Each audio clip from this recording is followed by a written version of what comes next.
ദൈവത്തിന് സ്തോത്രം. ഈ നല്ല സന്ദർഭത്തിനായി ഞാൻ ദൈവത്തെ മഹത്വപ്പെടുത്തുന്നു. ഇങ്ങനെ ഒരു രാത്രി പ്രാർത്ഥനയും സ്തോത്രവും എല്ലാം നടക്കുമ്പോൾ പലയിടങ്ങളിലും പോകുവാൻ ആഗ്രഹിച്ചിട്ടുണ്ട്. പക്ഷേ അതിനൊന്നുള്ള അവസരം ലഭിച്ചിട്ടില്ല. ദൈവത്തിന് സ്തോത്രം. എന്നാൽ ഇവിടെ നമ്മുടെ ചുമതലയിൽ തന്നെ ഇങ്ങനെ ഒരു പ്രാർത്ഥന നടക്കത്തക്കവണ്ണം ദൈവം അവസരം ഒരുക്കിയതോർത്ത് ഞാൻ ദൈവത്തെ സ്തുതിക്കുന്നു. ദൈവത്തിന് സ്തോത്രം. പലപ്പോഴും പലയിടങ്ങളിലും പോകുവാൻ ഞാൻ ആഗ്രഹിച്ചിട്ട് ചില വീടുകളൊക്കെ സന്ദർശിക്കാനോ ചിലയിടങ്ങളിൽ ചില കാര്യങ്ങൾക്കൊക്കെ പോകുവാനോ ആഗ്രഹിച്ചിട്ടുള്ളപ്പോൾ നമ്മുടെ ഉപദേശപ്രകാരവും പ്രതിഷ്ഠ നിമിത്തവും പോകാൻ പറ്റാത്ത സാഹചര്യങ്ങളിൽ പോകാനുള്ള ആഗ്രഹം പ്രകടിപ്പിക്കാതെയും എന്നെ തന്നെ കെട്ടിവെച്ച ആ സമയങ്ങളിൽ, തൊട്ടടുത്ത ആ സമയങ്ങളിൽ അവിടെ തന്നെ ആധികാരികമായിട്ട് തന്നെ പോകുവാനും അങ്ങനെയുള്ള ആ കൂട്ടങ്ങൾ നടക്കുന്നതിൽ പങ്കെടുക്കുവാനും എല്ലാം ദൈവം എനിക്ക് സഹായിച്ചിട്ടുള്ളത് ഓർത്ത് ഞാൻ ദൈവത്തെ സ്തുതിക്കുന്നു. ദൈവത്തിന് സ്തോത്രം. ഇപ്പോഴും നാം ഒന്നിച്ച് ഇവിടെ ആയിരിക്കാൻ ദൈവം തന്ന നല്ല അവസരത്തിനായി ഞാൻ ദൈവത്തെ മഹത്വപ്പെടുത്തുകയാണ്. പ്രാരംഭത്തിൽ ഒരു കാര്യം എൻ്റെ മനസ്സിൽ വന്നത് ഞാൻ ഓർപ്പിക്കട്ടെ. ഞാൻ കേട്ടിട്ടുള്ളത് ഇങ്ങനെയുള്ള പ്രാർത്ഥനയിൽ ആളുകൾക്ക് ഒന്നാം സ്ഥാനം കിട്ടാൻ വേണ്ടി, ഇരിക്കാനുള്ള ഒന്നാം സ്ഥാനം ലഭിക്കാൻ നേരത്തെ പോയിരിക്കും, വൈകുന്നേരമേ പോയിരിക്കുന്നവരുണ്ട്. 8 മണി 9 മണി 10 മണിക്കൊക്കെ പോയിരിക്കും. മധുരയെ അപേക്ഷിച്ച് പറഞ്ഞാൽ 3 മണിക്കത്തെ സ്തോത്ര പ്രാർത്ഥനയ്ക്ക് 3 മണിക്ക് തൊട്ടാണ് അതിൻ്റെ സമയം ക്ലിപ്തപ്പെടുത്തിയിരിക്കുന്നത്. 3 മണിക്കത്തെ സ്തോത്ര പ്രാർത്ഥനയ്ക്ക് മുമ്പിലിരിക്കാൻ വേണ്ടി ആളുകൾ തലേദിവസം 8 മണിക്കും 9 മണിക്കൊക്കെ തന്നെ വന്നിരിക്കുക പതിവാണ്. കാരണം ഏറ്റവും മുമ്പിലിരിക്കണം. ഇവിടെ കഴിയുന്നതും പുറകിലിരിക്കാൻ സൗകര്യമുണ്ടെങ്കിൽ നല്ലതാണെന്നുള്ള രീതിയിലാണ് പലരും കയറിയിരിക്കാൻ പറഞ്ഞ്, പല പ്രാവശ്യം കയറിയിരിക്കാൻ പറഞ്ഞിട്ട് ഒരു കുട്ടിയോട് ഞാൻ ഒന്ന് കൈ കാണിച്ചു. അവൻ കയറിയൊന്നും ഇരുന്നില്ല. കുറച്ചങ്ങ് അനങ്ങിയതല്ലാതെ കയറിയൊന്നും ഇരുന്നില്ല. ദൈവത്തിന് സ്തോത്രം. അതിലെനിക്ക് പരിഭവമില്ല. അവൻ്റെ മുമ്പിൽ ഞാനൊരു ഷേപ്പ് വരണമല്ലോ. ദൈവത്തിന് സ്തോത്രം. ആയതുകൊണ്ട് എനിക്കതിനകത്ത് ഒത്തിരി സന്തോഷമുണ്ട്. ദൈവത്തിന് സ്തോത്രം. ആയതുകൊണ്ട് ഇങ്ങനെയുള്ള നല്ല അവസരങ്ങൾ ദൈവത്താൽ നമുക്ക് ലഭിക്കുമ്പോൾ നമ്മുടെ ഹൃദയം നന്ദിയാൽ നിറയണം. ദൈവത്തെ മഹത്വപ്പെടുത്തണം. അനേക വിഷയങ്ങൾ, അനേക വാക്യങ്ങൾ, പല കാര്യങ്ങൾ എൻ്റെ മനസ്സിൽ വന്നു എങ്കിലും ഇവിടെ വന്നിരുന്ന് എഴുന്നേൽക്കാൻ പാസ്റ്റർ സൂചിപ്പിക്കുന്നതിന് തൊട്ട് മുമ്പായിട്ടുള്ളൊരു വാക്യം എൻ്റെ ഹൃദയത്തിൽ ദൈവം തന്നു. അത് ഞാൻ 1 മിനിറ്റ് കഴിഞ്ഞ് ഓർപ്പിക്കാൻ താല്പര്യപ്പെടുന്നു. ആയതുകൊണ്ട് അതിനു മുമ്പായിട്ട് ഒരല്പസമയം നമുക്ക് നമ്മുടെ കണ്ണുകളെ അടച്ച് ഹൃദയങ്ങളെ ദൈവത്തിലാകെ ഏകാഗ്രമാക്കി ഇങ്ങനെയൊരു നല്ല അവസരം തന്ന ദൈവസന്നിധിയിൽ ഒരു തുള്ളി കണ്ണുനീരൊഴുക്കുവാൻ നമുക്ക് സാധിക്കണം. എത്രയോ പ്രിയപ്പെട്ടവരിന്ന് വിവിധ തരത്തിൽ ബന്ധിക്കപ്പെട്ടവരായി പൈശാചിക പോരാട്ടങ്ങളിൽ, ദോഷവഴികളിൽ, വിവിധ തരത്തിൽ പാരമ്പര്യ ബന്ധനങ്ങളിൽ, ഏതെല്ലാം തരത്തിൽ ദുഃഖിതരും നിരാശരുമായി കഴിയുമ്പോൾ തങ്ങൾ ആഗ്രഹിക്കുന്നതിനൊത്തവണ്ണം ദൈവത്തെ മഹത്വപ്പെടുത്തുവാൻ കഴിയാതെ, ദൈവത്തെ സ്തുതിക്കുവാൻ കഴിയാതെ, ദൈവത്തെ ആരാധിപ്പാൻ കഴിയാതിരിക്കുമ്പോൾ ദൈവം നമ്മുടെ ജീവിതത്തിൽ ഇങ്ങനെ ഒരു അവസരം തന്നെങ്കിൽ, ഒരു തുള്ളി കണ്ണുനീരൊഴുക്കി നാം ദൈവത്തെ ഇരിക്കുമെങ്കിൽ നിശ്ചയമായും നമ്മുടെ ദൈവത്തിൻ്റെ ഒരു അത്ഭുത പ്രവൃത്തി കാണുവാൻ, നമ്മുടെ വിശ്വാസം വർദ്ധിക്കുവാൻ അത് ഇടയാകും. നാം വിചാരിക്കുന്നതിനേക്കാൾ അപ്പുറത്ത് ചോദിച്ചതിലും നനച്ചതിലും അത്യന്തപരമായി സഹായിക്കുന്ന ദൈവത്തിൻ്റെ അത്ഭുതകരം നമുക്ക് അനുഭവിക്കുവാൻ കഴിയും. Hallelujah, hallelujah. ഒരല്പസമയം ദൈവസന്നിധി തങ്ങളെ തന്നെ താഴ്ത്തി കൊടുക്കുവിൻ. ഹൃദയങ്ങളെ ദൈവത്തിൽ ഏകാഗ്രമാക്കുവിൻ. ആകുമെങ്കിൽ മുഴങ്കാലിരുന്ന് കണ്ണുകളെ അടച്ച ദൈവത്തിനായി കാത്തിരിക്കുവിൻ. ഹല്ലേലൂയ. ദൈവത്തിൻ്റെ പരിശുദ്ധാത്മാവ് നമ്മെ എങ്ങനെ നടത്തുന്നുവോ അങ്ങനെ മാത്രം നാം നടന്നാൽ മതി. നമ്മെ എങ്ങനെ നിയന്ത്രിക്കുന്നുവോ അങ്ങനെ നാം ആയാൽ മതി. നമ്മുടേതായ മനുഷ്യമായ ബുദ്ധിയോ മനുഷ്യമായ കണക്കൂട്ടലോ ഒന്നും വേണ്ട. ദൈവത്തിന്റെ പരിശുദ്ധാത്മാവ് നമ്മെ എങ്ങനെ നടത്തുന്നുവോ അങ്ങനെ നമ്മെ നടത്തട്ടെ. ഹല്ലേലൂയ, ഹല്ലേലൂയ, ഹല്ലേലൂയ, ഹല്ലേലൂയ.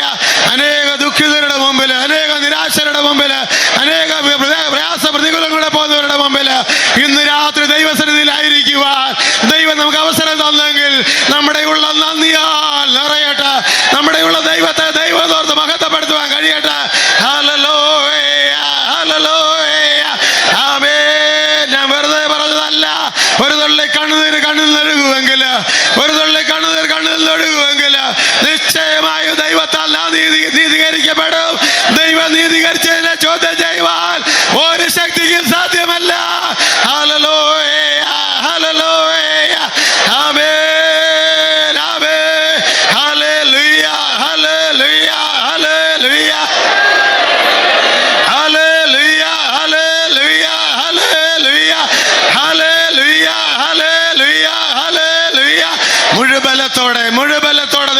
സ്തുതിച്ചുകൊണ്ട് ദൈവസേനയായിരിക്കണം. അല്പമെങ്കിലും ജീവനുണ്ടെങ്കിൽ, അല്പമെങ്കിലും ബലമുണ്ടെങ്കിൽ, അല്പമെങ്കിലും ശക്തി ഉണ്ടെങ്കിൽ അത് ദൈവത്തിന്റെ നാമത്തിന് മാത്രമായിരിക്കട്ടെ, അത് ദൈവത്തെ സാധിപ്പിക്കുവാൻ മാത്രമായിരിക്കട്ടെ. Hallelujah, hallelujah. ഞാൻ ഓർക്കുന്നു, ഞങ്ങൾ കൊച്ചു ബ്രദറായിട്ട് കോട്ടയത്തോട്ട് ആദ്യമായിട്ട് മാറ്റമായി വന്നപ്പോൾ അന്ന് അവിടെ ഉണ്ടായിരുന്ന കൊച്ചു പാസ്റ്റർ ഇവിടുത്തെ നെല്ലിക്കുന്നം ഉണ്ണുണ്ണിച്ചാനായിരുന്നു. എസ് ഉണ്ണുണ്ണി. താൻ ഞങ്ങളെ സ്തോത്രത്തിനൊക്കെ പറയുന്നത്, ഇരിക്കുമ്പോൾ സ്തോത്രത്തിന് പറയുന്നത്, താൻ പറയുന്നത് നമ്മുടെ കുടലനങ്ങി സ്തോത്രം ചെയ്യണം, ചുണ്ടനങ്ങിയല്ല, പിന്നെ കുടലനങ്ങി സ്തോത്രം ചെയ്യണമെന്നാണ്. ദൈവത്തിന് സ്തോത്രം. അങ്ങനെ കുടലനങ്ങിയിട്ടുണ്ടോ നിങ്ങളുടെ ആരുടെയെങ്കിലും? കുടലനങ്ങിയാൽ കുറച്ച് കഴിയുമ്പോഴത്തേക്ക് വയറ് നോകാൻ തുടങ്ങും. അങ്ങനെ അത് അറിയുന്നത്. ഇല്ലെങ്കിൽ ഓരോരുത്തരുടെ മുഖത്ത് നോക്കുമ്പോൾ മനസ്സ് നോക്കും. ദൈവത്തിന് സ്തോത്രം. അതുകൊണ്ട് കുടലനങ്ങി സ്തോത്രം ചെയ്യണം. പിശാച് ലജ്ജിക്കണമെങ്കിൽ, പിശാച് തോൽക്കണമെങ്കിൽ, അവനൊരു ലജ്ജ തോന്നണമെങ്കിൽ നമ്മളെ കെട്ടിവെക്കാവുന്ന സാഹചര്യങ്ങളിലെല്ലാം നാം വിടിവിക്കപ്പെട്ടവരായിട്ട് കാണണം. അവൻ നമ്മളെ സ്തോത്രം ചെയ്യാതെയും പ്രാർത്ഥിക്കാതെയും ആത്മാവിൽ നിറയാതെ ഇരിക്കാൻ പരിശ്രമിക്കും. അങ്ങനെ ഇരിക്കുമ്പോൾ അവൻ ഒരു പരിധിവരെ അപ്പുറത്തിരുന്ന് കൈയടിച്ച് അവൻ സന്തോഷിക്കും. അതേസമയം നമ്മൾ അവനെ തോൽപ്പിക്കത്തക്കവണ്ണം നമ്മുടെ ജീവനെ കൊടുക്കാമെങ്കിൽ അവൻ നിശ്ചയമായി ലജ്ജിക്കും. പിന്നെ അവൻ ഇവിടെ സ്റ്റാൻഡ് വിട്ടു പൊക്കോളും. ആയതുകൊണ്ട് ദൈവത്തെ മഹത്വപ്പെടുത്തുവാൻ ദൈവം നമുക്ക് തരുന്ന നല്ല അവസരത്തിന് തോന്നണം. എല്ലാവരും ബലഹീനരാണെന്നൊരു തോന്നൽ മനസ്സിൽ വരരുത്. നാം ബലഹീനരല്ല. ദൈവം നമ്മെ ബലവാന്മാരാക്കിയിരിക്കുകയാണ്. ദൈവം നമ്മെ ശക്തരാക്കിയിരിക്കുകയാണ്. അവൻ ശക്തനാക്കുന്ന മുഖാന്തര സകലത്തിനും മതിയായവരാണ്. ഹല്ലേലൂയ. ദൈവത്തിന്റെ കരത്തിൽ നമ്മെ കൊടുത്ത് നമുക്ക് വീണ്ടും ചേർന്ന് സ്തോത്രം ചെയ്യാം.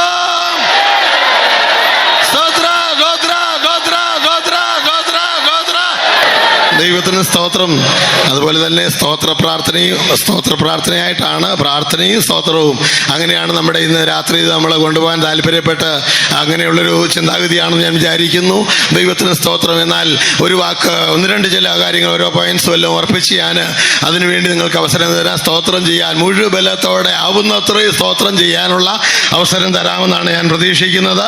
ലൂക്കോസ് സുവിശേഷം 18-ാം അധ്യായത്തിൽ നാം വായിക്കുമ്പോൾ അവിടെ നാം ഇങ്ങനെ വായിക്കുന്നു: ദൈവമോ രാപ്പകൽ തന്നോട് നിലവിളിക്കുന്ന 18-ാം അധ്യായം 7-ാം വാക്യം ഒന്ന് പെട്ടെന്ന് വായിക്കാമെങ്കിൽ വായിക്കാം.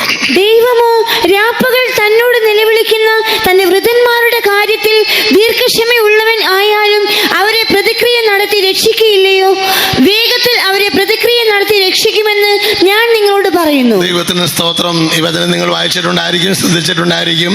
എന്നാൽ അവിടെ പറഞ്ഞിരിക്കുന്ന ഒരു പ്രത്യേക കാര്യം, തന്നോട് നിലവിളിക്കുന്നവരുടെ കാര്യത്തിൽ അവൻ രക്ഷിക്കുമെന്ന് പറഞ്ഞിട്ട് പിന്നൊന്ന് എടുത്ത് പറയുകയാണ്, വേഗത്തിൽ അവരെ.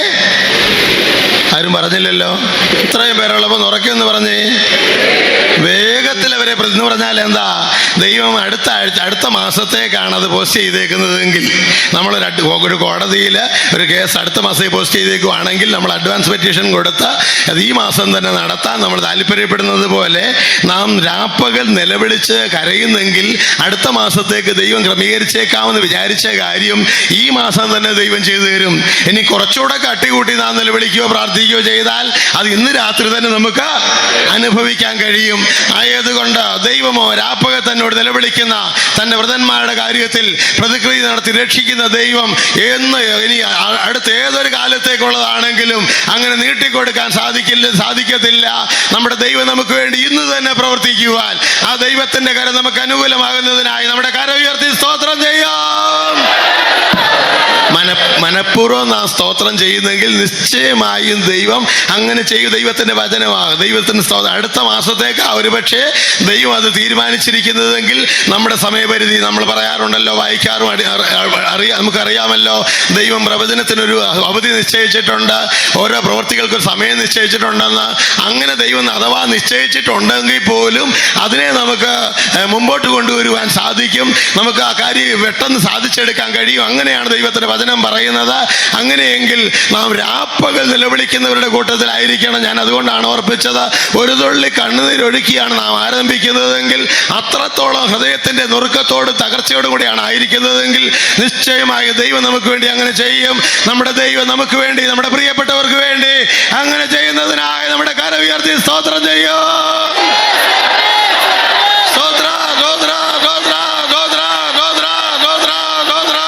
നാം അത്